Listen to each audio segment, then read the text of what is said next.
Excited ako. 3, 4. Up. Sabay lagi Sabay. yun.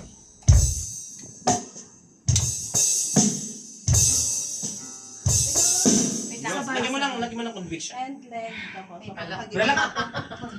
Kanina ginawa mo siya sa kamay? Ano mang ginagawa mo?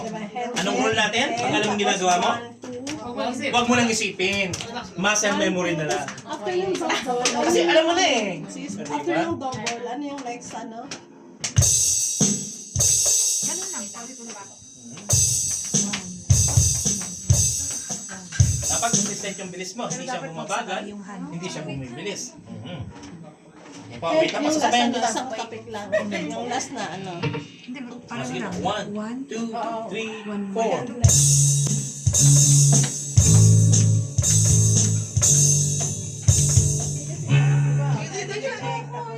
Tama po siya. Walang mali sa ginagawa mo, te. Oh, anong sekreto? Parang iiwan yung dito ko eh. Kaya nga, dapat huwag kang, huwag kang Mag-isip. mag-iisip. Let it flow. Unang-una, sasabihin ko sa'yo, tamang ginagawa mo. So, ba't ka pa mag-iisip? Oh, tama, di ba? Oh, ready? 1, 2, 3, 4.